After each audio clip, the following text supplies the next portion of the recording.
Un abogado me buscó en la calle. Literalmente en la calle. Yo estaba sentado en una acera fría, con una bolsa de plástico como única pertenencia, sin saber a dónde ir, cuando un hombre de traje se paró frente a mí y me preguntó si yo era Francisco. Le dije que sí. Y lo que me dijo después me dejó sin palabras. Me dijo que mi madre, Eulalia, fallecida en 1998, me había dejado $18 millones. 18 millones. Pero había una condición. Una condición que él no podía explicarme ahí, en esa acera, con el viento golpeándonos la cara. Y mientras yo intentaba procesar lo que acababa de escuchar, todavía tenía en la cabeza la voz de Susana. Su risa. Y esa frase que me había dicho horas antes, frente a todos, sin vergüenza, con una frialdad que todavía me cortaba por dentro. Nadie te necesita, Francisco. Nadie. Eres un fracasado y siempre lo serás. 44 años. Esa era mi edad cuando perdí todo. No 18, no 25. 44 años, una espalda que ya no aguantaba el frío de la noche, 2 bolsas de ropa como todo equipaje, y una orden judicial que me prohibía volver a entrar a la casa donde había vivido 16 años de mi vida. Si alguien me hubiera dicho que iba a terminar así, me habría reído. Habría dicho que era imposible, que yo no era ese tipo de hombre, que había trabajado demasiado, me había sacrificado demasiado, había callado demasiado, como para terminar durmiendo en la calle a los 44 años. Pero ahí estaba. Y lo peor no era el frío. Lo peor no era el hambre ni la vergüenza. Lo peor era que todavía no entendía cómo había llegado hasta ahí. Y que un secreto que mi madre había guardado desde 1998 estaba a punto de cambiar absolutamente todo. Pero antes de contarte lo que ese abogado me dijo, antes de contarte lo que había dentro de esos documentos que llevaba en su maletín, necesito que entiendas desde dónde venía yo. Porque la caída duele más cuando sabes lo que costó subir. Y lo mío costó mucho. Costó años. Costó silencio. Costó una lealtad que nunca fue devuelta. Así que quédate. Porque esta historia no termina en esa acera fría. Termina de una manera que yo mismo todavía no termino de creer. Pero antes de seguir, dime, ¿desde dónde me estás escuchando hoy? Escribe tu ciudad en los comentarios. No sabes cuánto significa saber que hay alguien del otro lado escuchando esto. Y si conoces a alguien que necesita escuchar una historia como esta, compártela ahora. Porque a veces la vida de una persona puede cambiar con una sola historia en el momento correcto.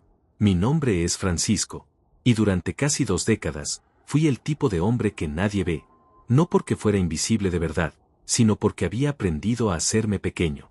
Había aprendido a no pedir, a no quejarme, a no exigir. Desde joven entendí que la vida no regala nada, que todo se gana con esfuerzo, y esa idea se convirtió en mi manera de existir. Me levanté temprano toda mi vida. Trabajé en lo que había que trabajar. Cuando era joven empujé carritos en un almacén, después aprendí a manejar maquinaria pesada, después encontré trabajo en una empresa de logística donde estuve 11 años seguidos sin faltar casi ningún día. No era glamoroso. No era lo que había soñado de niño.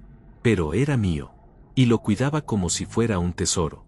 Conocí a Susana cuando tenía 27 años. Ella tenía 24. Era bonita, risueña, con una energía que llenaba los cuartos. Me enamoré rápido, como se enamoran los hombres que no han tenido mucho afecto, con todo, sin reservas, sin red de seguridad.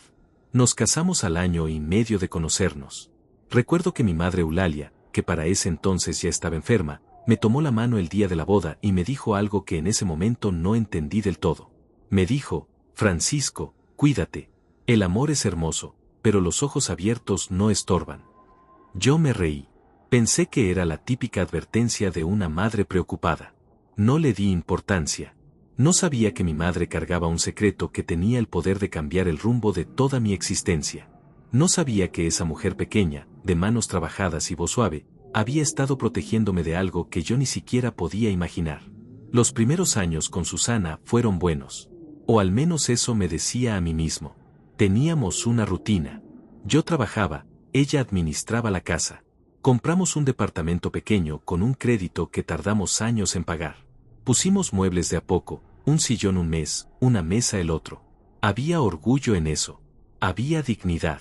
Recuerdo haber mirado ese departamento un domingo por la mañana, con el sol entrando por la ventana, y haber pensado que era feliz. Que lo había logrado. Que era suficiente. Y tal vez en ese momento lo era. Pero hay cosas que no se ven de frente. Solo se ven cuando ya es demasiado tarde. Y yo todavía no sabía que mientras construía esa vida con las manos, algo se estaba desmoronando por dentro, silenciosamente, sin hacer ruido. Con los años, la rutina fue cambiando de forma. No de golpe, porque las cosas que hacen daño de verdad nunca llegan de golpe. Llegan despacio, disfrazadas de cansancio, de mal humor, de distancia. Susana empezó a hablar diferente, a mirarme diferente. Había una impaciencia en ella que antes no existía. Cuando yo llegaba del trabajo, ya no había una pregunta sobre cómo me había ido. Había silencio, o había un comentario sobre algo que no había hecho, algo que había olvidado, algo que no era suficiente. Al principio lo ignoré. Me dije que era el estrés, que era la rutina, que todos los matrimonios pasan por etapas difíciles. Me lo dije tantas veces que casi lo creí. Pero en el fondo, muy en el fondo, había algo que empezaba a doler sin que yo supiera ponerle nombre.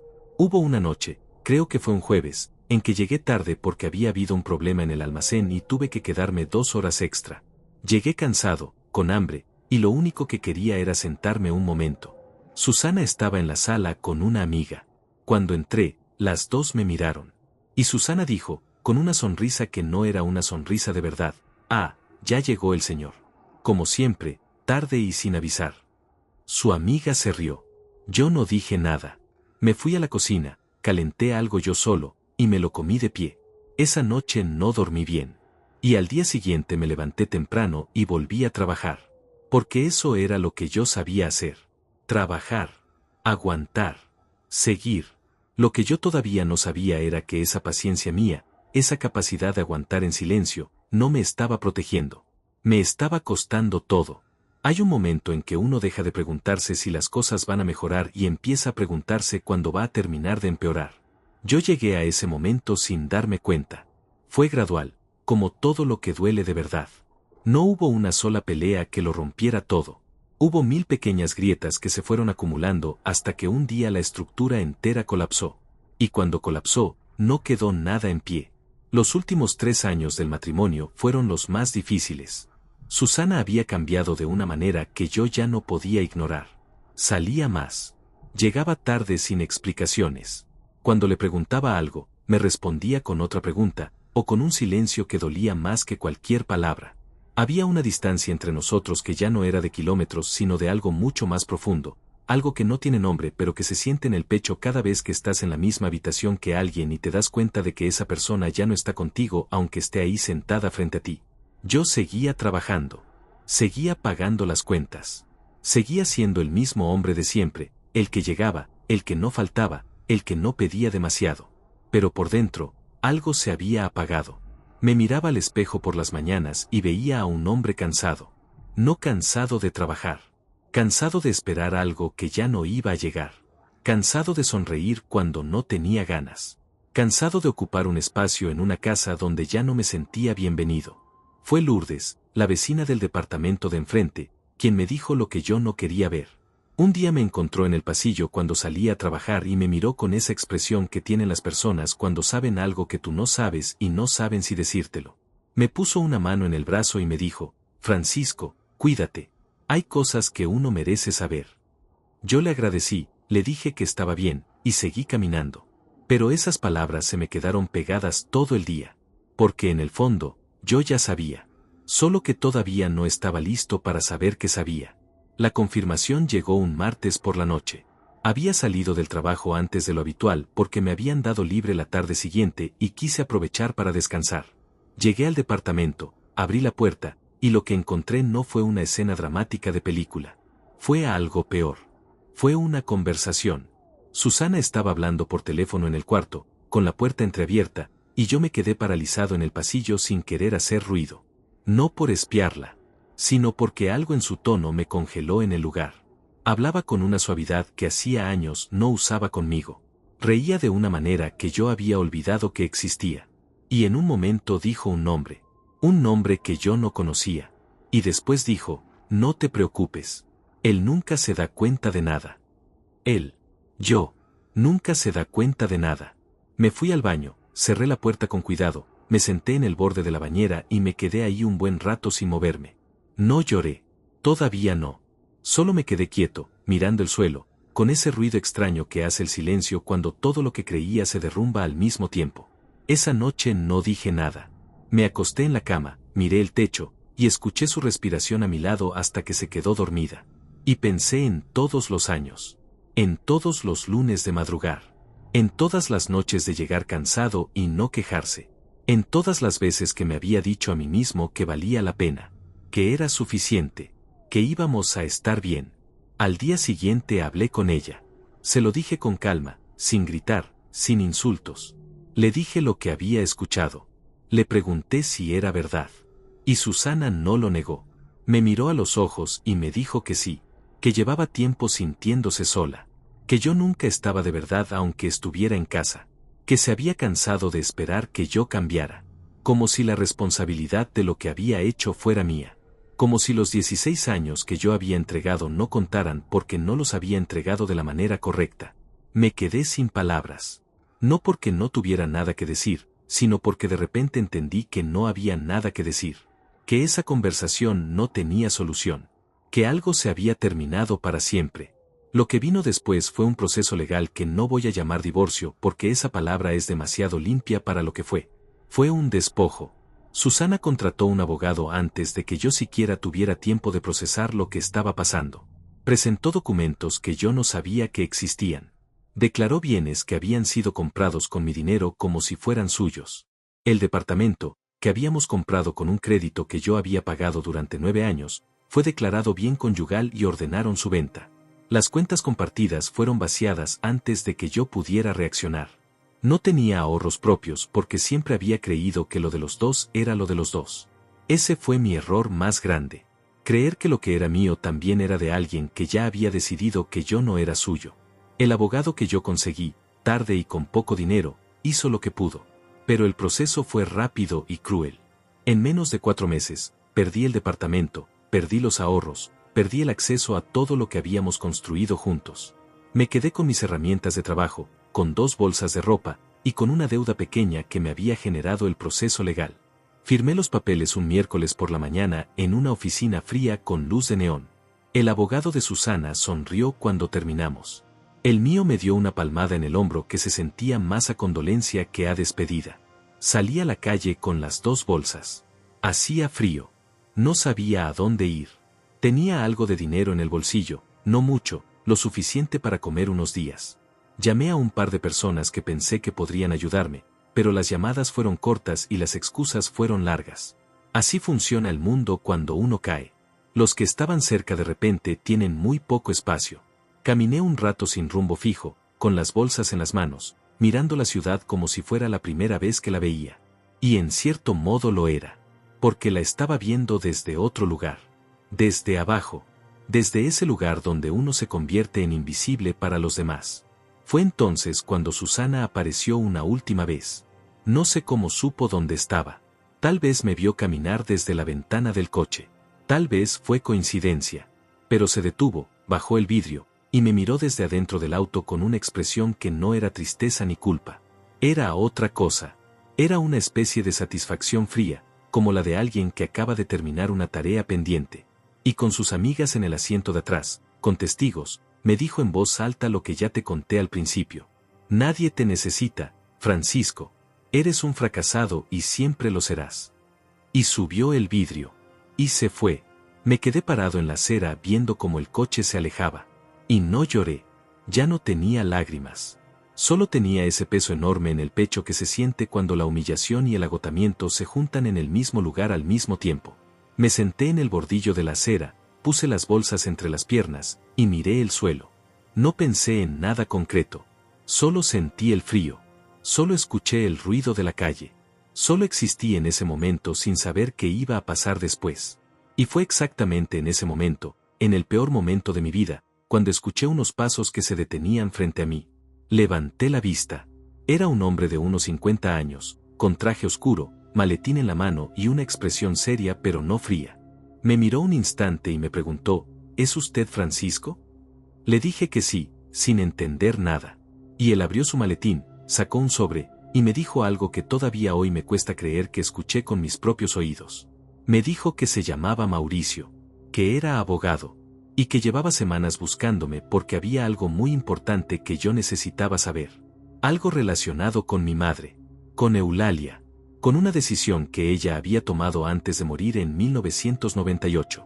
Una decisión que involucraba $18 millones y una condición que yo todavía no conocía.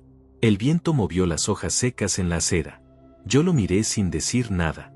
Y por primera vez en muchos meses, sentí algo que no era miedo ni tristeza ni rabia. Era algo más extraño. Era la sensación de que algo estaba a punto de cambiar. Que todavía no sabía cómo ni por qué, pero que la historia que yo creía terminada en realidad apenas estaba comenzando. Me quedé mirando a ese hombre sin saber qué decir. Mauricio. Así se había presentado. Abogado. Traje oscuro, maletín de cuero, una expresión que no era de lástima sino de algo más parecido a la urgencia. El tipo de expresión que tiene alguien cuando lleva mucho tiempo buscando a una persona y finalmente la encuentra. Me tendió una tarjeta. La tomé sin pensar.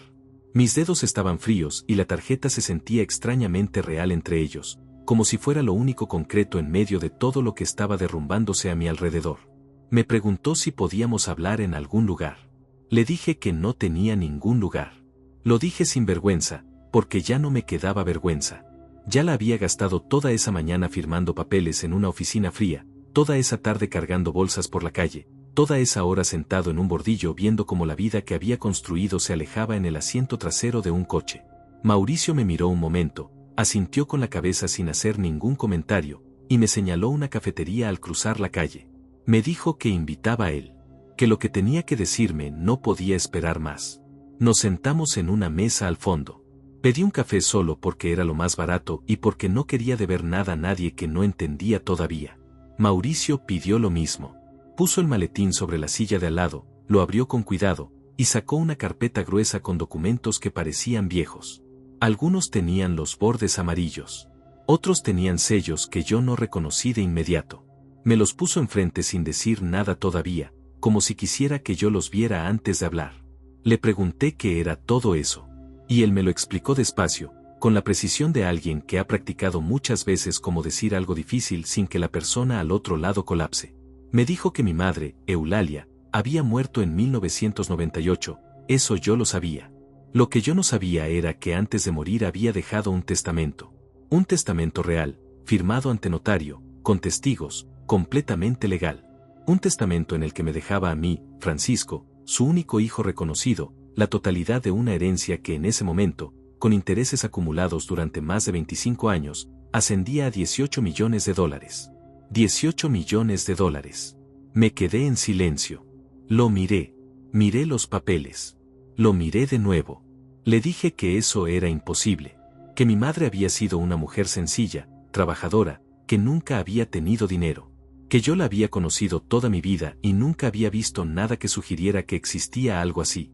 Mauricio asintió. Me dijo que entendía mi reacción. Que era la reacción más normal del mundo.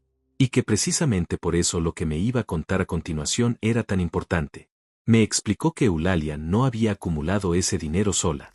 Que había una historia detrás de esa herencia que se remontaba décadas atrás, a una parte de la vida de mi madre que yo nunca había conocido. Una parte que ella había guardado con una discreción absoluta, no por vergüenza, sino por protección. Protección hacia mí. Me dijo que los detalles completos estaban en los documentos, que los podríamos revisar juntos con calma, pero que primero necesitaba explicarme algo fundamental. Algo que cambiaba la naturaleza de todo lo que estaba sobre esa mesa. Había una condición. No una condición menor. No un trámite administrativo. Una condición real, establecida por mi madre en el testamento, que yo tendría que cumplir para acceder a la herencia. Y esa condición, me dijo Mauricio con una seriedad que no dejaba espacio para la ambigüedad, era la siguiente: yo tendría que demostrar legalmente que era el hijo legítimo de Eulalia. No solo biológico, legítimo en términos documentales, registrales, sin disputas pendientes. Porque había alguien más. Alguien que también reclamaba ser hijo de mi madre. Alguien que había aparecido hace apenas unos meses, justo cuando los plazos legales del testamento estaban por vencer, con documentos propios y una historia propia. Y ese alguien había presentado una demanda para que la herencia fuera declarada en disputa. Me tomó un momento entender lo que me estaba diciendo. Le pregunté cómo era posible que yo no supiera nada de esto. Le pregunté por qué nadie me había avisado antes.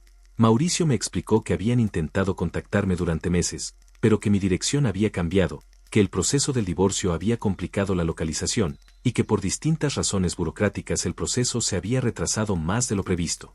Me dijo que por poco no me encontraban a tiempo, que los plazos para presentar mi reclamación formal vencían en menos de 3 semanas. 3 semanas. Sentado en esa cafetería, con 2 bolsas de ropa en el suelo a mis pies, sin casa, sin dinero, sin nadie, con 3 semanas para reclamar $18 millones que mi madre me había dejado 25 años antes y que yo ni siquiera sabía que existían. Le pregunté quién era esa otra persona. La que reclamaba ser hijo de mi madre. Mauricio abrió otra sección de la carpeta y me mostró un nombre. Iván. No lo conocía. Nunca había escuchado ese nombre en relación con mi familia. No recordaba que mi madre hubiera mencionado jamás a nadie con ese nombre. Le dije eso. Mauricio asintió y me dijo que era exactamente lo que esperaba que yo dijera. Y que la pregunta que había que responder ahora no era solo quién tenía razón, sino quién podía probarlo. Me quedé en silencio un momento largo. El café se había enfriado. Afuera, la calle seguía con su ruido normal, su tráfico, su gente que iba y venía sin saber que en esa cafetería un hombre de 44 años acababa de enterarse de que su vida podía cambiar por completo en 3 semanas o terminar de hundirse para siempre. Miré los documentos sobre la mesa. Miré mis manos. Pensé en mi madre. En su cara. En su voz. En esa frase que me había dicho el día de mi boda, con la mano apretando la mía. El amor es hermoso, pero los ojos abiertos no estorban. Ahora esa frase tenía un peso diferente. Ahora me preguntaba si ella sabía algo que yo no sabía. Si me había estado preparando para algo sin decirme de qué se trataba. Le pregunté a Mauricio si creía que yo podía ganar. Me miró directo a los ojos y me dijo que sí, que los documentos originales eran sólidos, que el testamento era auténtico, que había pruebas suficientes para sostener mi caso. Pero me advirtió que Iván no estaba solo, que tenía representación legal costosa, que iba a pelear, que iba a hacer todo lo posible para desacreditar mi identidad, mi historia, mi relación con Eulalia, que el proceso no iba a ser fácil ni rápido.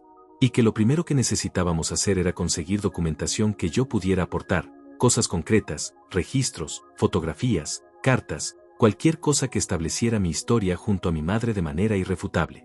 Le dije que no tenía nada de eso a mano, que todo lo que había tenido estaba en el departamento del que acababa de ser desalojado. Mauricio no se alteró. Me dijo que eso era un problema que tenía solución, que había formas de recuperar documentación, de acceder a registros civiles, de construir un expediente sólido incluso cuando uno empieza desde cero. Me dijo que para eso estaba él, que su trabajo era exactamente ese, y que si yo estaba dispuesto a pelear, él estaba dispuesto a acompañarme. Le pregunté por qué. Le pregunté por qué me había buscado con tanta persistencia, por qué no había simplemente cerrado el caso y listo. Se quedó un momento en silencio antes de responder. Después me dijo algo que me sorprendió. Me dijo que había conocido a mi madre, que Eulalia había sido clienta del despacho muchos años antes, cuando él era apenas un asistente joven, que era una mujer que había dejado una impresión muy particular en todos los que la conocieron, y que ella le había pedido personalmente, en una conversación que él todavía recordaba con claridad, que si algún día este momento llegaba, que hiciera todo lo posible para que su hijo lo supiera, que no dejara que el tiempo o la burocracia se lo robaran. Ese detalle me golpeó de una manera que no esperaba. Mi madre, Eulalia, una mujer que había muerto cuando yo tenía 19 años, que se había ido antes de que yo pudiera decirle todo lo que nunca le dije, que se había llevado consigo un secreto enorme sin decirme nada. Y sin embargo, desde algún lugar que yo no entendía todavía, me había dejado algo. No solo dinero. Me había dejado una señal. Una mano tendida desde el pasado. Como si supiera que iba a haber un momento en que yo lo necesitaría todo. Como si hubiera calculado, con esa sabiduría silenciosa que tienen algunas madres, que habría un día en que su hijo estaría sentado en una cafetería con las manos frías y el corazón roto, y que en ese día necesitaría saber que no estaba solo. Respiré profundo. Miré a Mauricio. Y le dije que sí, que estaba dispuesto a pelear. Que no sabía desde dónde, que no tenía casa ni dinero ni casi nada, pero que si mi madre había hecho todo eso para dejarme algo, lo menos que yo podía hacer era no rendirme antes de intentarlo. Mauricio asintió. Cerró la carpeta. Me dijo que empezaríamos al día siguiente. Que esa noche él se encargaría de que yo tuviera un lugar donde dormir, que su despacho tenía un acuerdo con una pensión cercana para situaciones de emergencia con clientes. Me dijo que no era un hotel de lujo, pero que era seguro y limpio. Me levanté de esa silla con las mismas 2 bolsas con las que me había sentado. Pero algo había cambiado. No el peso de las bolsas. No el frío de la calle. Algo interno. Algo que no tenía nombre todavía, pero que se sentía parecido a una chispa. Pequeña, frágil, pero ahí. Viva. Y mientras caminaba junto a Mauricio hacia la pensión, pensé en Iván. En ese nombre que no conocía. En esa persona que había aparecido de la nada reclamando lo que era mío. Y pensé que todavía no sabía quién era, ni qué quería exactamente, ni hasta dónde estaba dispuesto a llegar. Pero lo averiguaría. Porque si algo había aprendido en 44 años de vida, era que los hombres que han tenido que ganarse todo desde abajo no se rinden cuando finalmente aparece algo por lo que vale la pena pelear. Y esto valía la pena. La pensión se llamaba Casa Dolores. Un nombre que en ese momento me pareció irónico, porque Dolores era exactamente lo que yo cargaba encima. Era un edificio viejo de 3 pisos en una calle tranquila, con una puerta de madera pintada de verde que crujía al abrirse y una señora en la recepción que no hizo preguntas, lo cual agradecí más de lo que puede explicar. La habitación era pequeña. Una cama, una silla, una ventana que daba a un patio interior con una planta que nadie había regado en mucho tiempo. Pero tenía techo. Tenía paredes. Tenía una cerradura que solo abría yo. Y esa noche, acostado en esa cama con la ropa puesta porque el frío se metía por los bordes de la ventana, eso fue suficiente. No dormí bien. Casi no dormí. Me quedé mirando el techo durante horas, con los documentos que Mauricio me había dado encima de la silla, pensando en todo lo que había pasado en las últimas 24 horas. El divorcio firmado. Las bolsas. La acera. Susana y su voz desde el coche. Y después Mauricio. La cafetería. El testamento. 18 millones de dólares. Una condición. Un nombre que no conocía. Iván. Todo eso junto en el mismo día era demasiado para procesarlo de manera ordenada. Así que no lo procesé. Solo lo dejé estar ahí, flotando en el techo de esa habitación pequeña, mientras la ciudad hacía su ruido afuera y yo intentaba respirar con normalidad. En algún momento antes del amanecer me levanté y abrí la carpeta. La revisé despacio, página por página, aunque no entendía todos los términos legales. Busqué el nombre de mi madre en cada documento. Eulalia. Ahí estaba, escrito con una letra formal y antigua, en papeles que olían a tiempo guardado. Había una copia del testamento original. Había registros de una cuenta que yo no conocía, abierta a nombre de ella en un banco. Había documentos de algo que se describía como un fideicomiso, una estructura legal que yo no terminaba de entender pero que claramente había sido diseñada para proteger ese dinero durante años hasta que llegara al destinatario correcto. Hasta que llegara a mí. Busqué el nombre de Iván en los documentos. Apareció en una sección que describía la disputa legal. Iván se presentaba como hijo no reconocido de Eulalia, alegaba que había pruebas de una relación entre mi madre y un hombre diferente a mi padre, y que él era producto de esa relación. Reclamaba que el testamento era inválido porque había sido redactado sin considerar su existencia. Sus abogados habían presentado documentación que incluía una carta que supuestamente era de mi madre, un análisis de ADN que él mismo había solicitado sobre muestras indirectas, y varios testimonios de personas que decían conocer la historia. Lo leí 3 veces. Y cada vez que lo leía sentía algo diferente. La primera vez sentí confusión. La segunda vez sentí rabia.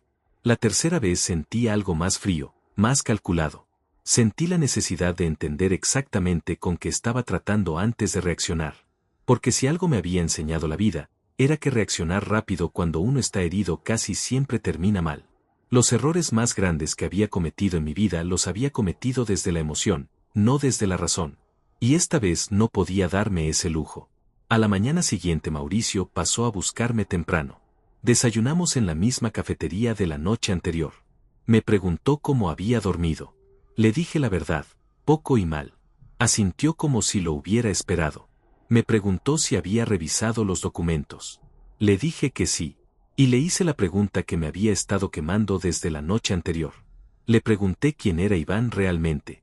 ¿De dónde había salido? ¿Por qué había aparecido justo ahora, 25 años después de la muerte de mi madre, y no antes? Mauricio tomó su café y me explicó lo que sabía. Iván tenía 41 años. 3 años menos que yo. Había crecido en otra ciudad, con otra familia, y según su propia versión había descubierto la posible conexión con Eulalia apenas hace 2 años, a través de una búsqueda de registros que había hecho por cuenta propia.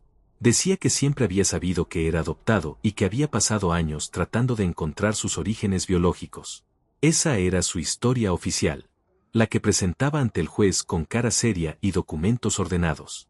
Mauricio hizo una pausa antes de continuar. Me dijo que esa historia podía ser verdad. O podía no serlo. Que en casos como este era común que aparecieran personas oportunistas que construían narrativas creíbles con documentación fabricada o manipulada. Que no era su trabajo juzgar a Iván como persona, pero que sí era su trabajo proteger mis derechos como heredero legítimo. Y para eso necesitaba que yo le dijera absolutamente todo lo que recordaba sobre mi madre. Sobre su vida. Sobre las personas que la rodeaban. Sobre cualquier cosa que pudiera ser relevante. Empecé a hablar. Y mientras hablaba, algo extraño pasó. Empecé a recordar cosas que creía haber olvidado. La voz de mi madre. Sus manos. La manera en que doblaba la ropa con una precisión casi ceremonial. El olor de su cocina los domingos. Los silencios que a veces tenía, silencios largos y profundos que de niño yo no entendía pero que ahora, con 44 años y la experiencia de haber cargado mis propios silencios, reconocía como los silencios de alguien que guarda algo pesado. Había una cosa en particular que le conté a Mauricio y que él anotó con especial atención. Cuando yo tenía unos 12 o 13 años, mi madre recibió una visita. Un hombre que yo no conocía, de unos 50 años, bien vestido, que llegó un día sin avisar y estuvo hablando con ella en la cocina durante casi 1 hora con la puerta cerrada. Yo estaba en mi cuarto haciendo tareas y escuchaba las voces sin entender las palabras. Cuando el hombre se fue, mi madre salió de la cocina con los ojos rojos. No llorando, pero con esa cara de haber llorado hace poco que uno aprende a reconocer. Le pregunté quién era. Me dijo que era un viejo conocido, que no era importante, y cambió el tema. Nunca volví a ver a ese hombre. Nunca volví a preguntar. Pero la imagen se había quedado grabada en algún lugar de mi memoria sin que yo lo supiera. Y ahora, contándosela a Mauricio en esa cafetería, me preguntaba si ese hombre tenía algo que ver con todo esto. Si esa visita misteriosa, ese llanto contenido de mi madre, esa puerta cerrada, eran parte del mismo secreto que ahora estaba sobre la mesa en forma de documentos y disputas legales y un nombre que yo no conocía. Mauricio me dijo que eso era exactamente el tipo de detalle que podía marcar la diferencia. Que íbamos a investigar. Que tenía contactos que podían ayudarnos a reconstruir partes de la historia que los documentos no cubrían. Me dijo también que necesitábamos movernos rápido, que los plazos eran reales y que cada día que pasaba sin que yo presentara mi reclamación formal era un día que Iván usaba para fortalecer su posición. Esa misma tarde fuimos juntos al registro civil.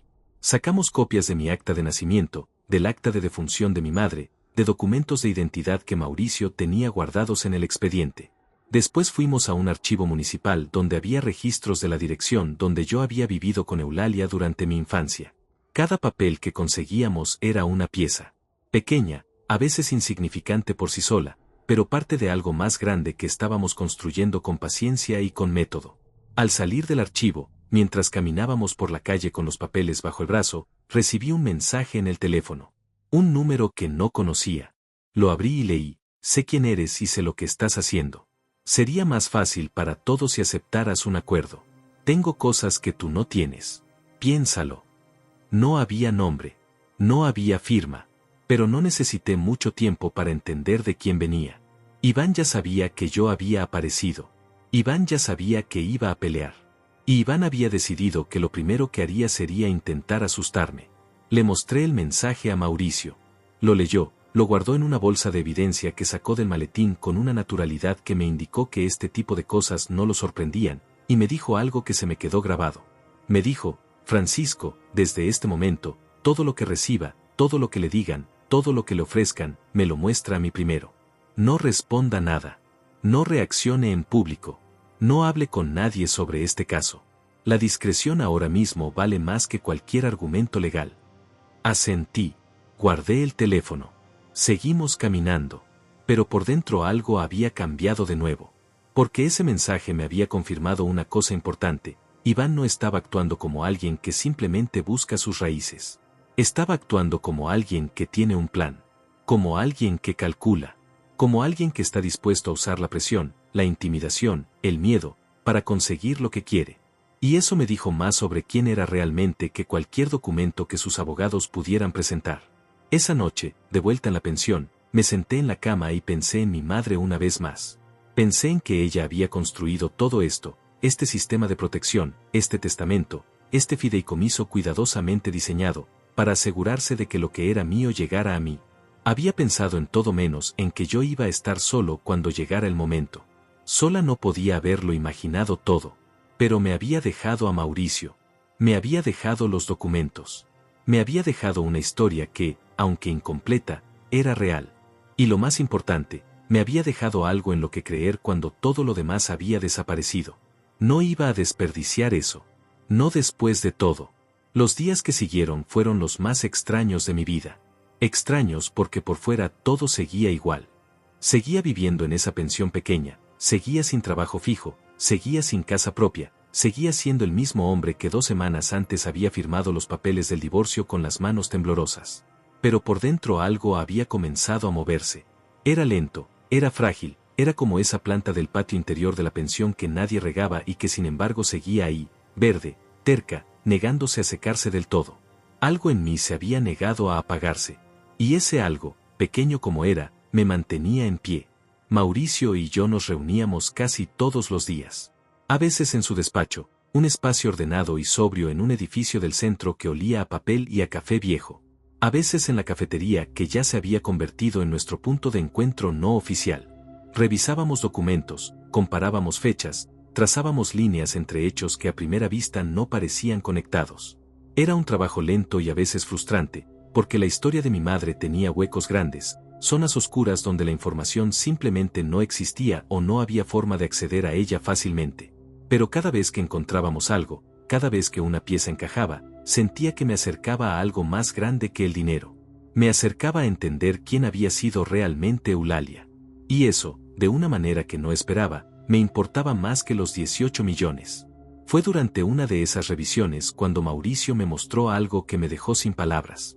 Era un documento antiguo, de los que tenían los bordes amarillos y la tinta un poco desvanecida, pero perfectamente legible. Era un contrato. Un contrato firmado por mi madre en 1987, 11 años antes de su muerte, con una empresa de inversiones que ya no existía pero cuyos registros habían sido absorbidos por otra entidad financiera. El contrato describía una inversión inicial que Eulalia había hecho con dinero propio, una cantidad que en ese entonces no era enorme pero tampoco era pequeña para una mujer de su situación. Y describía las condiciones bajo las cuales ese dinero crecería con el tiempo, protegido por una estructura legal específica, destinado a un beneficiario que en el documento aparecía descrito simplemente como su hijo legítimo. Le pregunté a Mauricio de dónde había sacado mi madre ese dinero inicial. Él me dijo que eso era precisamente lo que habían estado investigando. Y lo que habían encontrado era esto. Antes de conocer a mi padre, Eulalia había trabajado durante varios años como administradora en una empresa familiar de un hombre adinerado. Había sido una empleada de confianza, discreta, eficiente, de esas personas que se vuelven indispensables sin hacer ruido. Ese hombre, al retirarse y disolver la empresa, le había dejado a mi madre una suma de dinero como reconocimiento por años de trabajo leal. No era una fortuna en ese momento, pero Eulalia había sido inteligente. Había buscado asesoría, había invertido bien, había protegido ese dinero con una disciplina que yo no le conocía porque nunca me lo había contado. Y durante más de 3 décadas, ese dinero había crecido solo, silencioso, esperando. Me quedé un momento procesando eso. Mi madre, Eulalia, la mujer que yo recordaba remendando ropa para ahorrar, que compraba las verduras al final del día cuando estaban más baratas, que nunca pidió nada a nadie. Esa misma mujer había tenido durante años una cuenta con una fortuna creciendo adentro y nunca había dicho una sola palabra. Le pregunté a Mauricio por qué. ¿Por qué no me lo había contado? ¿Por qué no había usado ese dinero para vivir mejor, para darse algo más de comodidad, para al menos decirme que existía? Mauricio me respondió con calma. Me dijo que en el testamento había una nota escrita de puño y letra de mi madre, adjunta al documento principal, que explicaba su decisión. No era una carta larga. Eran 3 párrafos cortos. Mauricio me la leyó despacio, con el mismo tono tranquilo con que lo decía todo, y yo escuché cada palabra sin moverme. Mi madre escribía que había guardado ese dinero para mí porque sabía que la vida podía ser cruel e impredecible, que no quería dármelo mientras ella vivía porque temía que cambiara algo entre nosotros, que yo dejara de aprender a valerme solo, que el dinero fácil hiciera lo que el dinero fácil suele hacer con los jóvenes. Escribía que quería que yo construyera mi vida con mis propias manos primero, y que cuando llegara el momento correcto, cuando yo realmente lo necesitara, ese dinero estaría ahí, como un abrazo tardío, como una manera de decirme que siempre había pensado en mí, incluso desde el silencio. No pude evitarlo. Se me llenaron los ojos. No lloré con escándalo. Fue silencioso, como todo lo de mi madre. Un par de lágrimas que se fueron solas mientras yo miraba la mesa y respiraba despacio. Mauricio tuvo la delicadeza de no decir nada durante un momento. Solo esperó. Y cuando levanté la vista, me dijo con suavidad que entendía que era mucho para procesar, pero que necesitábamos seguir porque el tiempo no se detenía y Iván tampoco. Iván. En los días siguientes empecé a saber más sobre él.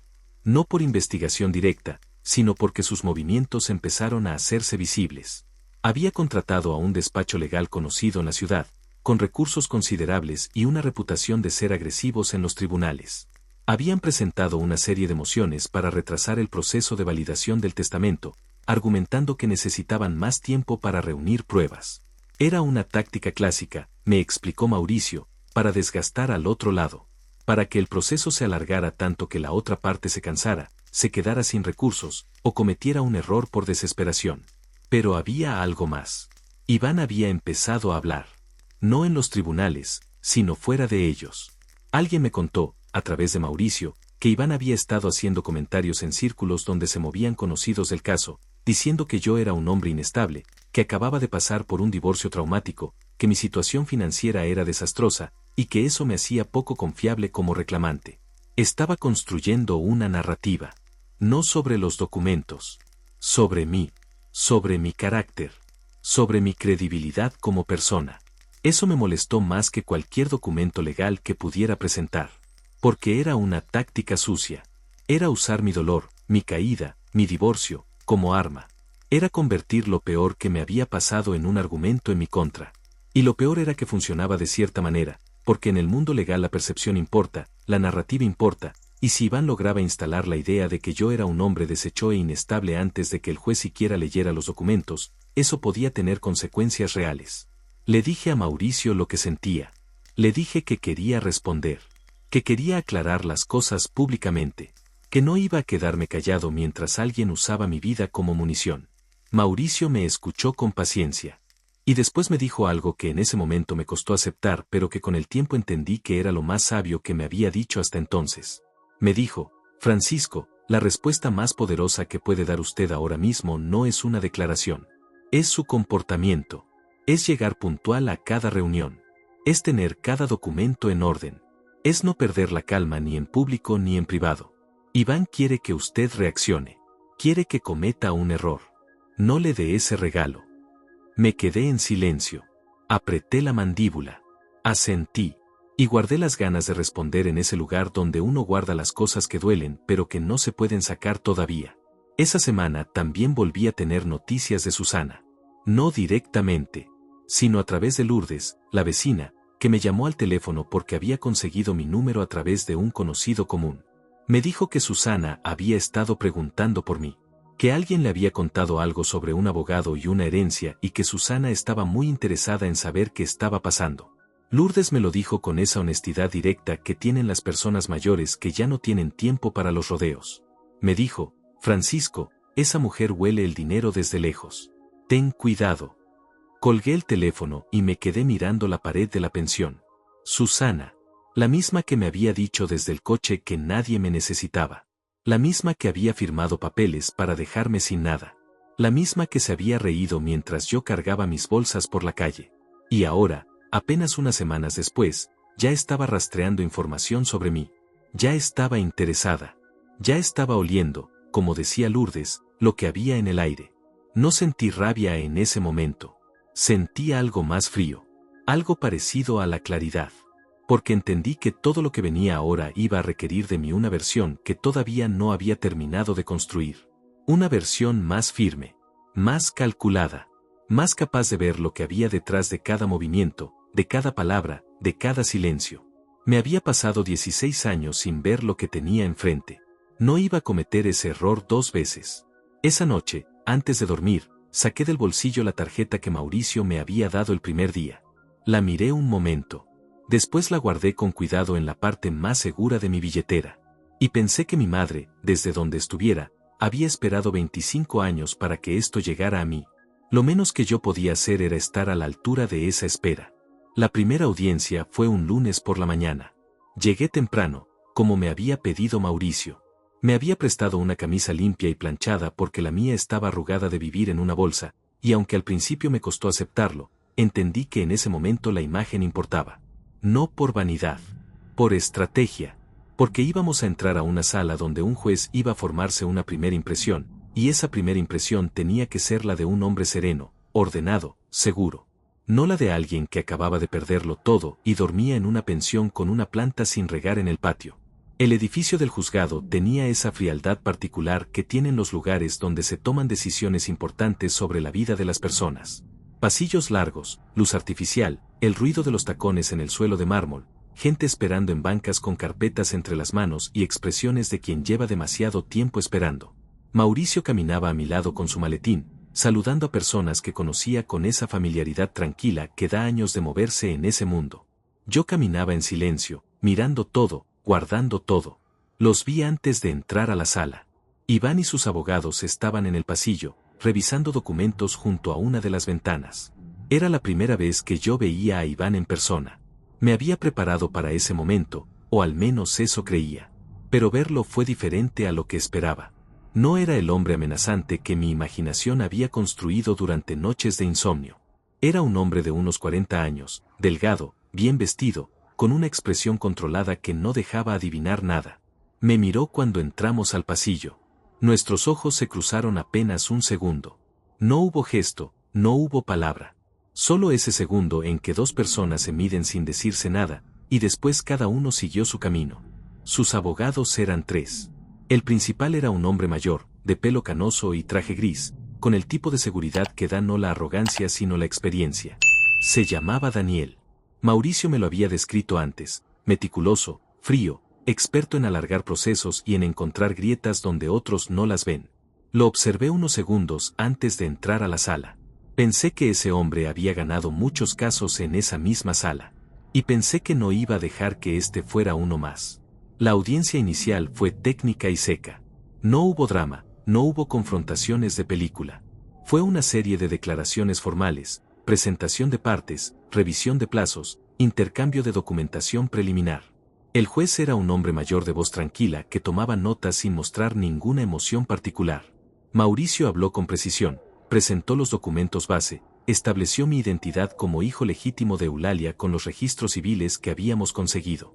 Daniel, el abogado de Iván, presentó su posición con la misma frialdad técnica, argumentando que la legitimidad del testamento estaba en cuestión y que su cliente tenía derecho a una investigación completa antes de cualquier resolución. Salimos de la sala sin resolución definitiva, como era de esperarse. Mauricio me había preparado para eso. Me había explicado que las primeras audiencias rara vez resuelven nada, que son más bien una declaración de intenciones de ambas partes, una manera de que el juez entienda el terreno antes de comenzar a decidir. Pero al salir, mientras caminábamos por el pasillo largo hacia la salida, algo pasó que no estaba en ningún guión. Iván se me acercó, sin sus abogados. Solo. Se puso a mi lado mientras caminaba y habló en voz baja, con una calma que me resultó más inquietante que cualquier grito. Me dijo que entendía mi situación, que sabía que acababa de pasar por un divorcio difícil, que sabía que no tenía mucho en este momento, y que lo último que yo necesitaba era un proceso legal largo y costoso que me dejara todavía más agotado. Me dijo que tenía una propuesta, que si yo aceptaba reconocer que los derechos sobre la herencia eran compartidos, él estaba dispuesto a ofrecerme una compensación inmediata. $1 millón. En efectivo. Sin proceso. Sin espera. Resuelto en una semana. Me detuve. Lo miré. $1 millón. Para un hombre que en ese momento vivía en una pensión con 2 bolsas de ropa, esa cifra era obscenamente grande. Era tentadora de una manera que me avergüenza admitir. Hubo un segundo, solo un segundo, en que una parte de mí calculó lo que podría hacer con ese dinero. Pagar deudas. Alquilar un lugar. Empezar de cero sin pelear durante meses en un juzgado. Un segundo nada más. Después respiré y respondí. Le dije que se lo agradecía. Le dije que era una oferta interesante. Y le dije que se la haría saber a mi abogado. Nada más. Sin rabia, sin insultos, sin portazos dramáticos. Solo eso. Y seguí caminando. Mauricio, que había visto la conversación desde lejos sin escucharla, me alcanzó en la puerta y me preguntó qué había dicho. Se lo conté todo. Anotó cada detalle. Y después me miró con una expresión que era lo más parecido a una sonrisa que le había visto. Me dijo, perfecto, acaba de cometer su primer error. Le pregunté cuál era el error. Me explicó que acercarse a mí directamente, sin sus abogados, haciendo una oferta verbal sin documentarla, era una irregularidad que podíamos usar. Que ese tipo de contacto directo entre partes en disputa estaba técnicamente prohibido una vez iniciado el proceso formal. Que si Iván lo había hecho así, de manera informal y calculada, era porque confiaba en que yo no lo reportaría. Y que ese exceso de confianza era exactamente el tipo de grieta que buscábamos. Esa tarde, de vuelta en el despacho, Mauricio hizo algo que yo no esperaba. Llamó a una mujer que trabajaba en el archivo del juzgado, alguien a quien conocía de años de trabajo conjunto, y le pidió que buscara algo específico en los registros históricos de casos relacionados con el nombre de Iván. No como parte del proceso formal, sino como una búsqueda de antecedentes que cualquier abogado diligente podía hacer. Lo que encontraron tardó 2 días en llegar. Y cuando llegó, cambió completamente mi manera de entender con quién estaba tratando. Iván había estado involucrado en otro caso de herencia. 4 años antes. En otra ciudad. Un caso donde también había aparecido reclamando vínculos familiares con una persona fallecida, también con documentación que parecía sólida, también con una historia de hijo no reconocido que buscaba sus raíces. Ese caso había terminado con un acuerdo extrajudicial cuyo contenido era confidencial. Pero el hecho de que existiera era suficiente para levantar una pregunta enorme sobre la legitimidad de sus intenciones ahora. Se lo mostré a Mauricio con el corazón acelerado. Él lo leyó despacio, como leía todo, sin apresurarse. Después levantó la vista y me dijo que eso era importante, pero que había que manejarlo con cuidado. Que no podíamos presentarlo de cualquier manera porque el juez podía considerarlo un ataque al carácter sin sustancia legal suficiente. Teníamos que encontrar la manera correcta de introducirlo en el proceso. La manera que hiciera el máximo daño en el momento correcto, no antes. Mientras tanto, el despacho de Daniel presentó algo nuevo. Un documento que decían haber encontrado recientemente, una carta supuestamente escrita por mi madre donde mencionaba a un hijo que había tenido antes de conocer a mi padre, un hijo al que había tenido que separarse por circunstancias que no se describían con claridad. La carta no estaba fechada con precisión. La firma era similar a la de mi madre, pero no idéntica. Y el papel, según Mauricio cuando lo analizó, tenía características físicas que no coincidían exactamente con el periodo en que supuestamente había sido escrita. Le pregunté si era falsa. Me dijo que tenía elementos sospechosos que había que analizar con un perito. Que en ese momento no podíamos afirmar nada con certeza, pero que tampoco podíamos ignorarlo. Encargó un análisis grafológico y uno de datación del papel a 2 peritos independientes. El resultado tardaría unos días. Días que yo pasé en la pensión, revisando documentos, recordando cosas, llamando a personas que habían conocido a mi madre para ver si alguien recordaba algo útil. Fue durante esas llamadas que encontré a Julio. Un hombre mayor, casi 80 años, que había sido vecino de mi madre cuando yo era pequeño y que todavía vivía en el mismo barrio. Lo llamé sin muchas esperanzas, porque no lo había visto en décadas, pero su número seguía activo y contestó al segundo timbre. Le expliqué quién era. Hubo un silencio largo. Y después me dijo, con esa voz lenta que tienen los muy viejos, que se alegraba de que lo hubiera llamado. Que había cosas que siempre había pensado que alguien tendría que saber algún día. Que nunca había sabido si era su lugar decirlas. Pero que si yo le preguntaba directamente, él respondería. Le pregunté directamente. Y lo que Julio me contó esa tarde, sentado en la cama de la pensión con el teléfono pegado a la oreja y la respiración contenida, fue la pieza que faltaba. La pieza que mi madre había guardado durante décadas. La pieza que explicaba el secreto, el dinero, el testamento, y el nombre de Iván de una manera que yo no había imaginado pero que, una vez escuchada, tenía una lógica dolorosa y perfecta. Colgué el teléfono. Me quedé inmóvil un momento largo. Afuera llovía. El ruido del agua en el patio de la pensión era el único sonido. Y yo estaba sentado ahí, con 44 años, entendiendo por primera vez una parte de mi historia que siempre había estado ahí, silenciosa, esperando el momento en que yo estuviera listo para escucharla. Julio me contó todo despacio, con esa cadencia pausada de quien ha guardado algo durante mucho tiempo y necesita sacarlo con cuidado, como si las palabras fueran objetos frágiles que podrían romperse si se dijeran demasiado rápido. Me contó que había conocido a mi madre cuando ella tenía poco más de 20 años, recién llegada al barrio, sola, con una energía tranquila que llamaba la atención sin proponérselo.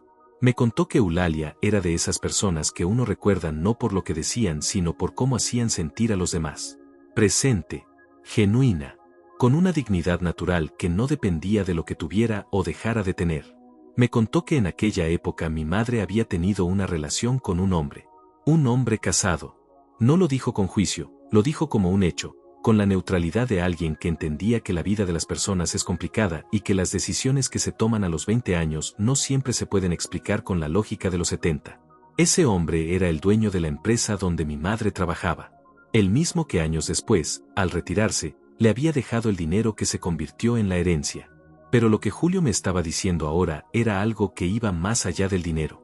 Me dijo que mi madre había quedado embarazada, que el hombre, al enterarse, había reaccionado con miedo y con dinero, como suelen reaccionar los hombres con miedo y con dinero, que había presionado a mi madre para que entregara al bebé en adopción, que Eulalia, joven y sola y sin recursos para pelear, había cedido, que había dado a luz a un niño y que ese niño había sido entregado a una familia que vivía en otra ciudad, y que mi madre había cargado ese dolor en silencio durante el resto de su vida, sin contárselo a nadie, sin buscar al niño, sin poder hacerlo, porque parte del acuerdo que había firmado para recibir el dinero incluía una cláusula de silencio sobre el asunto.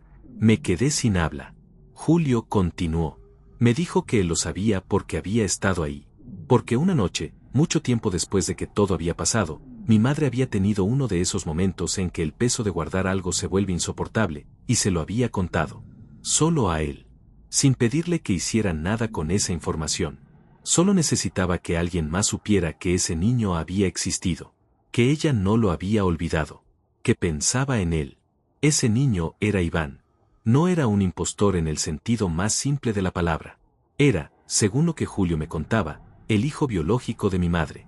Un hijo que ella había tenido antes de conocer a mi padre, antes de que yo naciera, antes de que la vida tomara el rumbo que tomó. Un hijo al que había renunciado no por desamor sino por una presión que en aquel momento no había podido resistir. Y un hijo que ahora, 40 años después, aparecía reclamando una herencia con documentos que podían ser parcialmente reales aunque su historia estuviera construida de manera tortuosa. Le pregunté a Julio si tenía alguna manera de probar lo que me estaba contando. Me dijo que tenía algo, que mi madre, antes de morir, le había dado un sobre cerrado y le había pedido que lo guardara. Que nunca le había dicho exactamente qué había dentro, pero que le había dicho que si algún día alguien preguntaba por la verdad, ese sobre era parte de la respuesta. Julio había guardado ese sobre durante 25 años en el fondo de una caja de zapatos debajo de su cama. Nunca lo había abierto. Nunca había sabido si alguien iba a buscarlo algún día. Pero ahí seguía. Le pedí que no lo abriera. Le pedí que no lo moviera. Le dije que iba a ir a verlo al día siguiente con mi abogado. Julio estuvo de acuerdo. Colgué el teléfono y llamé a Mauricio de inmediato. Le conté todo lo que Julio me había dicho, palabra por palabra, sin omitir nada. Hubo un silencio largo del otro lado de la línea. Después Mauricio me dijo que eso cambiaba el panorama de una manera significativa. Que si el sobre contenía lo que podía contener, teníamos en nuestras manos algo que podía definir el caso de una manera que ninguna de las dos partes había anticipado. A la mañana siguiente fuimos juntos a casa de Julio. Era una casa pequeña y ordenada, con muebles viejos que estaban bien cuidados y fotografías en las paredes que contaban décadas de vida familiar. Julio nos recibió en la puerta con esa calma de los viejos que ya no se asustan de nada porque ya lo han visto todo. Nos hizo pasar, nos ofreció café, y después fue a su cuarto y volvió con una caja de zapatos desgastada que puso sobre la mesa con el cuidado de quien carga algo sagrado. Abrió la caja. Adentro, entre papeles viejos y una fotografía que no alcancé a ver bien, estaba el sobre. Blanco, cerrado con cinta que el tiempo había vuelto amarilla, con la letra de mi madre en la parte de adelante. No decía nada escrito en el sobre. Solo había una línea. Una frase corta en la letra inconfundible de Eulalia. Decía, para cuando llegue el momento. Mauricio lo tomó con guantes, lo fotografió, lo examinó por fuera durante un momento. Después me miró y me preguntó si yo quería abrirlo. Le dije que sí, que era de mi madre, que si había alguien que tenía que abrirlo, era yo. Lo abrí despacio. Adentro había dos cosas. Una carta escrita a mano, varias páginas, con la letra apretada y ordenada de Eulalia. Y una fotografía de mi madre joven, de unos 21 o 22 años, en un hospital, sosteniendo a un bebé recién nacido. Al dorso de la fotografía, también con su letra, había una fecha y 3 palabras, mi primer amor. No pude leer la carta ahí. No en ese momento. Se la pasé a Mauricio, que la leyó en silencio con una expresión que fue cambiando despacio mientras avanzaba por las páginas. Cuando terminó, levantó la vista y me dijo que era exactamente lo que necesitábamos. Que en esa carta mi madre describía con detalle la historia que Julio me había contado. El embarazo, la presión, la adopción forzada, el acuerdo, el dinero. Pero también describía algo más. Algo que convertía ese documento en una pieza legal de enorme peso. Describía que al redactar el testamento, ella había sido completamente consciente de la existencia de ese hijo anterior. Y había tomado una decisión deliberada, explicada con claridad en esa carta, sobre cómo distribuir lo que tenía. Mi madre me dejaba a mí la totalidad de la herencia. No porque no reconociera a Iván, sino porque explicaba que el dinero que había acumulado provenía del mismo hombre que había forzado la adopción, y que usarlo para beneficiar a ese hijo sería perpetuar una injusticia que ella no estaba dispuesta a sostener desde la muerte. Era una decisión cargada de dolor y de lógica al mismo tiempo. Era la decisión de una mujer que había pensado en todo con una profundidad que me dejaba sin aliento. Salimos de casa de Julio con el sobre, con la carta, con la fotografía, todo debidamente documentado y firmado por Julio como testigo. En la calle, Mauricio me dijo que con eso en la mano, el caso había cambiado completamente. Que los peritos ya habían confirmado que la carta presentada por Iván tenía inconsistencias en el papel y en la tinta que la hacían sospechosa. Y que ahora, con la carta auténtica de mi madre, con el testimonio de Julio, y con el antecedente del caso anterior de Iván, teníamos 3 capas de evidencia que construían un argumento sólido e irrefutable. Le pregunté si ganábamos. Me miró. Y por primera vez desde que lo conocía, me respondió sin rodeos. Me dijo que sí, que íbamos a ganar. Pero que todavía faltaba el momento de presentarlo todo, que la manera en que se presentaban las pruebas importaba tanto como las pruebas mismas, y que ese momento tenía que ser calculado con precisión, en la audiencia correcta, frente al juez correcto, sin apresuramiento. Asentí. Guardé todo en ese lugar donde uno guarda las cosas que todavía no puede celebrar pero que ya siente que van a cambiar todo. Y mientras caminábamos de vuelta hacia el centro, pensé en mi madre una vez más. En esa fotografía. En ese bebé que ella había sostenido y al que había tenido que soltar. En el dolor que eso debía haber sido. Y en la manera en que, incluso desde ese dolor, había encontrado la forma de hacer lo correcto. De protegerme. De dejarme algo real cuando ella ya no pudiera estar. El momento de usarlo estaba cerca. Y esta vez, yo estaba listo. La audiencia definitiva fue fijada para un jueves. Mauricio me lo comunicó con una semana de anticipación y desde ese momento el tiempo empezó a moverse de una manera extraña, a veces demasiado lento y a veces tan rápido que me costaba seguirle el ritmo. Había algo en saber que todo iba a resolverse en un día específico, en una sala específica, que le daba a cada hora que pasaba un peso particular. Me levantaba por las mañanas en la pensión, miraba el techo, y pensaba que estaba más cerca. Que todo lo que había empezado en una acera fría con 2 bolsas de ropa estaba a punto de llegar a su punto final. Durante esa semana Mauricio y yo revisamos todo una vez más. Cada documento, cada fecha, cada detalle. Los peritos habían entregado sus informes finales y ambos eran contundentes. El análisis grafológico confirmaba que la carta presentada por Iván tenía una firma que no correspondía con precisión a las firmas auténticas de mi madre en otros documentos de la misma época. El análisis de datación del papel indicaba que el documento había sido producido en un periodo posterior al que pretendía representar. En términos simples, la carta era falsa. No completamente inventada, porque algunos elementos podían haber sido copiados de fuentes reales, pero manipulada de una manera que la hacía legalmente inválida como prueba. A eso se sumaba el testimonio de Julio, que había aceptado declarar formalmente. Un hombre de casi 80 años, sin ningún interés personal en el resultado del caso, con una memoria clara y una credibilidad difícil de atacar. Y se sumaba la carta auténtica de mi madre, ese documento escrito de su puño y letra que explicaba con una claridad devastadora cada decisión que había tomado y por qué. 3 capas. 3 argumentos que se sostenían mutuamente. Mauricio me dijo que era el expediente más sólido que había construido en años. Pero faltaba algo. O mejor dicho, faltaba alguien. Faltaba Clara. Clara era una mujer de unos 45 años que trabajaba en el departamento de registros del despacho notarial donde el testamento de mi madre había sido originalmente redactado y sellado.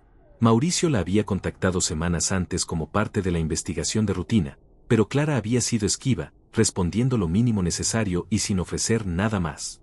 Mauricio sospechaba que sabía algo, que había algo en los registros internos del notariado que podía ser relevante, pero que ella no había querido compartir sin estar segura de que era el momento correcto.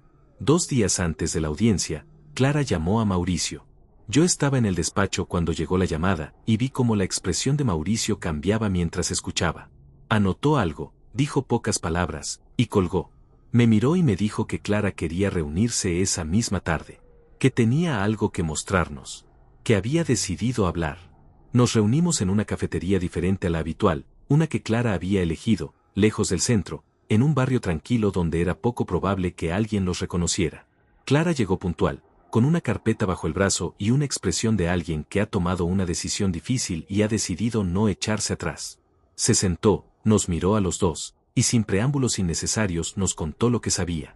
Semanas antes de que el proceso legal comenzara formalmente, alguien había contactado al notariado donde trabajaba. Alguien del equipo legal de Iván.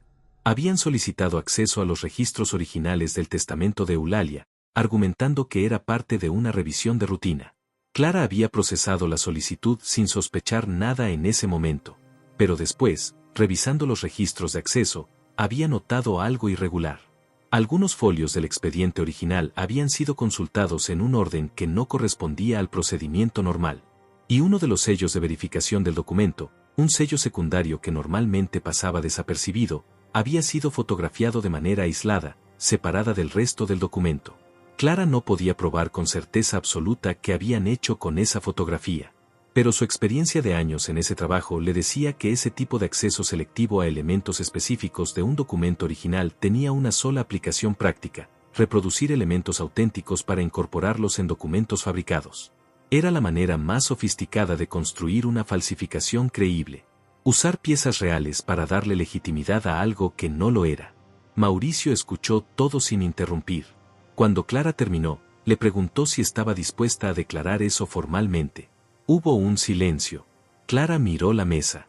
Después levantó la vista y dijo que sí, que había pasado semanas pensando si era su lugar hacer esto, si valía la pena el riesgo profesional que implicaba, si alguien le iba a creer. Pero que no podía quedarse callada sabiendo lo que sabía. Que había cosas que uno no puede ignorar sin perder algo de sí mismo. Le agradecí. Se lo dije de verdad, sin exagerar, mirándola a los ojos. Ella asintió y se fue con la misma discreción con que había llegado. De vuelta en el despacho, Mauricio organizó todo para incorporar el testimonio de Clara al expediente. Era la pieza final, la que conectaba la falsificación con el equipo de Iván de manera directa y documentada. Ya no era solo que la carta fuera falsa, era que había evidencia de cómo habían accedido a los elementos para fabricarla. Eso transformaba el caso de una disputa civil sobre una herencia en algo potencialmente más grave. Algo que podía tener consecuencias legales para Iván y su equipo que iban mucho más allá de perder el juicio. La noche antes de la audiencia no dormí. No por miedo, o al menos no solo por miedo. Era algo más complejo que eso. Era la suma de todo lo que había pasado en las últimas semanas, de todo lo que había aprendido sobre mi madre, sobre mí mismo, sobre la manera en que la vida puede cambiar completamente en el tiempo que tarda un hombre de traje en pararse frente a ti en una acera y preguntarte tu nombre. Pensé en Susana, en su voz desde el coche, en esa frase que me había dicho con testigos, con una sonrisa que no era una sonrisa. Pensé en lo diferente que era ahora ese recuerdo, porque cuando ella me lo dijo, una parte de mí lo había creído. Una parte pequeña pero real de mí había pensado que tal vez tenía razón, que tal vez yo era exactamente lo que ella decía. Un fracasado, alguien que nadie necesitaba. Y ahora, tumbado en esa cama de pensión con el techo encima, podía ver con claridad que esa parte de mí había estado equivocada. No porque fuera a heredar 18 millones de dólares, sino porque había pasado semanas enfrentando algo enorme sin rendirse.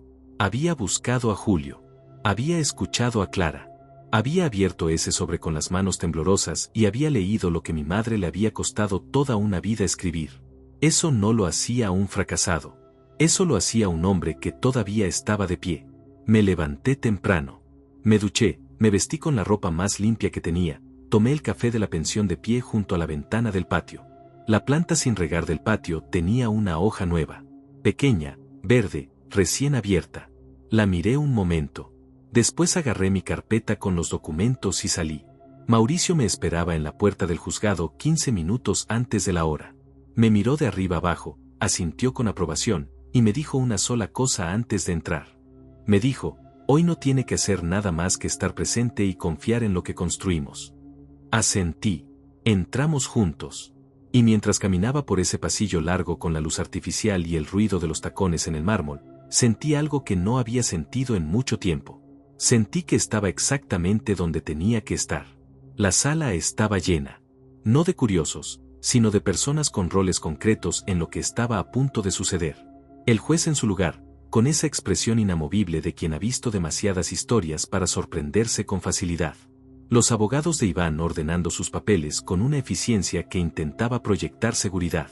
Mauricio a mi lado, quieto, con el maletín cerrado sobre la mesa porque todo lo que necesitábamos ya estaba dentro del expediente y no había nada que demostrar antes de tiempo. Iván, sentado al otro lado de la sala, con su traje oscuro y su expresión controlada, sin mirarme directamente pero consciente en todo momento de que yo estaba ahí. El juez abrió la sesión con la formalidad de siempre. Revisó los términos de la audiencia, confirmó la presencia de las partes, estableció el orden en que se presentarían los argumentos finales. Daniel, el abogado principal de Iván, fue el primero en hablar. Lo hizo con la fluidez de alguien que ha pasado décadas construyendo argumentos en salas como esa. Presentó la historia de Iván con una estructura narrativa casi impecable. El hijo no reconocido. La búsqueda de sus orígenes. Los documentos que supuestamente probaban su vínculo con Eulalia. La carta.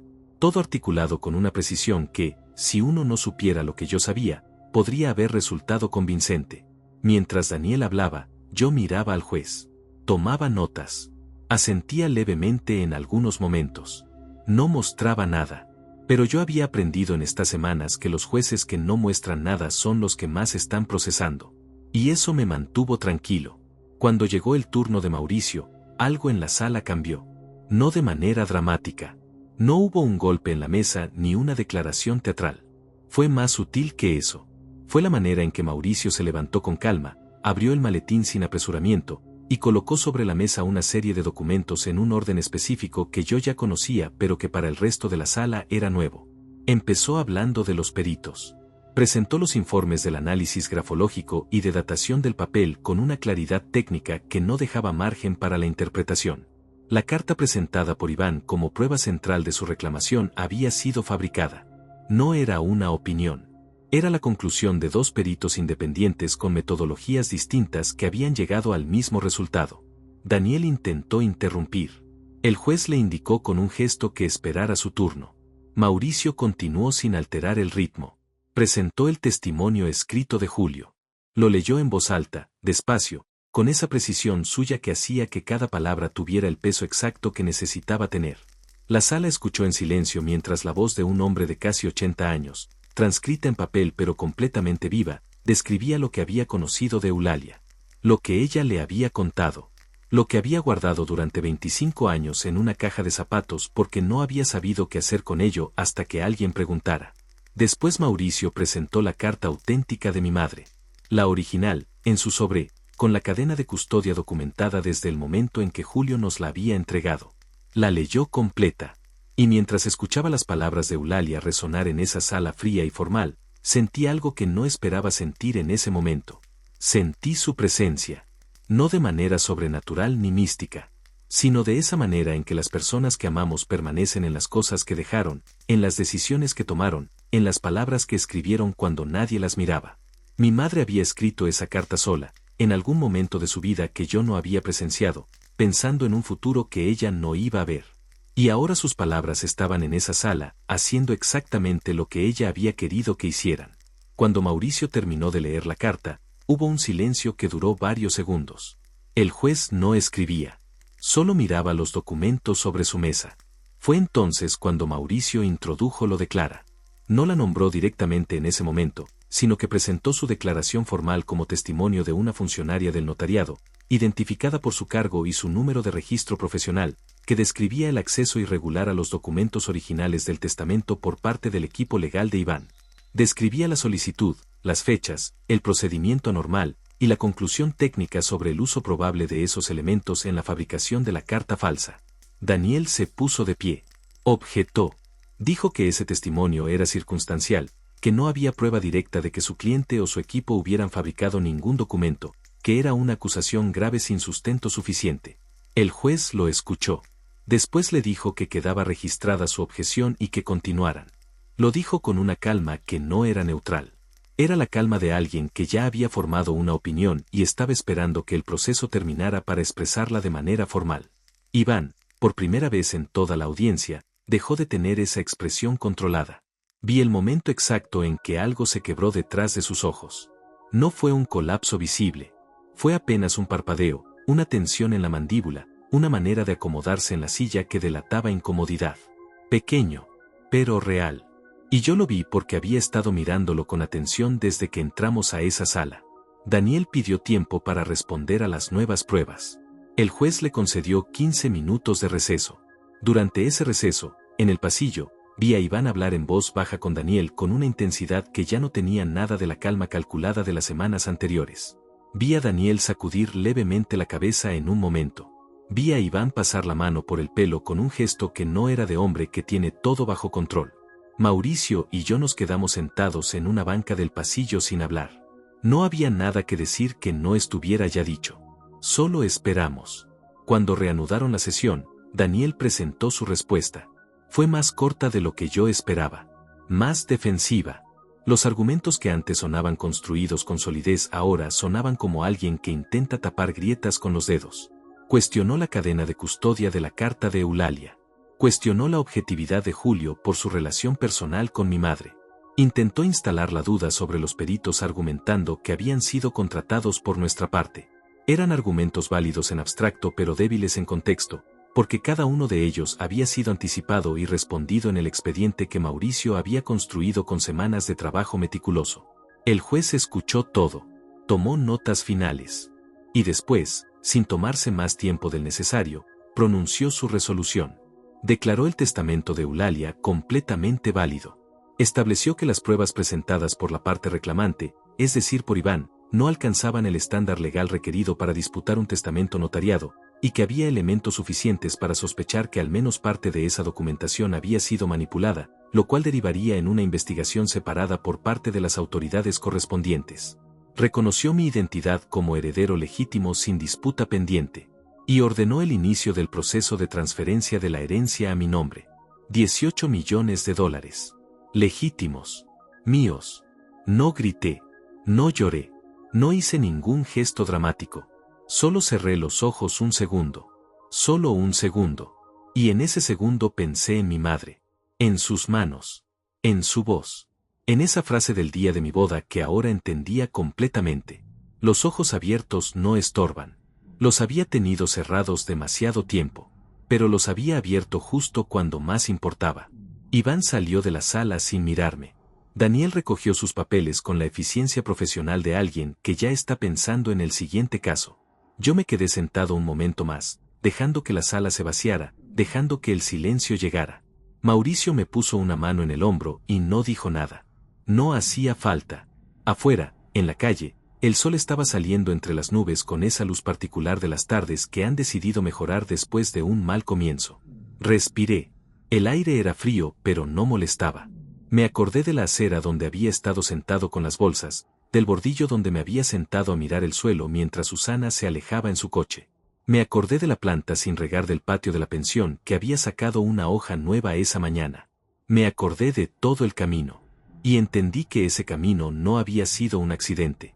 Había sido exactamente lo necesario para llegar a ese momento siendo el hombre que necesitaba ser para recibirlo. Semanas después, Susana intentó contactarme. Un mensaje primero, después una llamada que no contesté, después un intento a través de Lourdes que tampoco prosperó. No hubo rabia de mi parte. No hubo un discurso elaborado de rechazo. Solo silencio. El mismo silencio que ella me había enseñado a usar sin querer, durante 16 años de matrimonio donde yo había hablado y no había sido escuchado. Ahora el silencio era mío y lo usaba con una libertad que no tenía precio. Iván enfrentó una investigación formal por falsificación de documentos. El proceso tomó meses, pero el resultado fue inevitable con las pruebas que existían. Daniel, su abogado, fue sancionado por el colegio profesional. No voy a decir que sentí satisfacción fría cuando me enteré. Voy a decir que sentí algo más parecido a la ecuanimidad. A la sensación de que las cosas habían encontrado su lugar correcto después de haber estado fuera de lugar durante demasiado tiempo. Con parte de la herencia compré una casa. No grande, no ostentosa. Una casa con jardín, con luz natural, con un cuarto que convertí en algo parecido a un estudio donde podía leer y pensar sin que nadie me interrumpiera. Puse una planta en la ventana. La riego cada mañana. Nunca más dejé que una planta se secara por descuido. Mauricio y yo seguimos en contacto. Me ayudó a establecer una estructura financiera sensata para administrar el dinero con responsabilidad. Julio vino a visitarme una tarde y tomamos café en el jardín durante horas, hablando de mi madre, de cosas que él recordaba de ella que yo nunca había sabido. Cada historia era un regalo. Cada detalle era una manera de conocerla de nuevo, de completar la imagen de esa mujer que me había querido en silencio desde mucho antes de que yo pudiera entenderlo. Hay una pregunta que me han hecho varias veces desde que esta historia comenzó a conocerse entre las personas que estuvieron cerca de ella. Me preguntan si perdoné a Iván. Es una pregunta complicada porque Iván no era solo un villano de una sola dimensión. Era también un hombre que había crecido sin saber quién era, que había buscado sus orígenes de una manera equivocada, que había tomado decisiones malas impulsado por algo que tal vez en el fondo era un dolor real. No lo justifico. Lo que hizo estuvo mal y tuvo consecuencias. Pero entenderlo un poco no me cuesta nada. Y cargar el odio me costaría demasiado. Lo que sí sé con certeza es esto: mi madre me dejó mucho más que dinero. Me dejó la prueba de que el amor silencioso es real. De que las personas que nos cuidan no siempre lo hacen de las maneras que esperamos. De que hay manos tendidas desde el pasado que solo podemos ver cuando estamos listos para mirar en la dirección correcta. 44 años. Esa era mi edad cuando perdí todo. Y también era mi edad cuando entendí que perder todo a veces es la única manera de encontrar lo que siempre fue tuyo. Nunca es tarde. Eso es lo que aprendí. No como frase hecha, no como consuelo fácil. Como verdad vivida, con el cuerpo, con el frío de una cera, con el olor de documentos viejos, con la voz de un hombre de 80 años que guardó un sobre durante 25 años porque alguien se lo había pedido y él había decidido que esa promesa valía la pena mantener. Y ahora te pregunto a ti, que has llegado hasta aquí, que has escuchado todo esto hasta el final.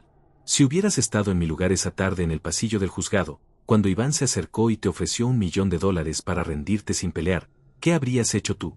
Escríbelo en los comentarios. Porque a veces la respuesta que uno da a esa pregunta dice más sobre quién es que cualquier otra cosa.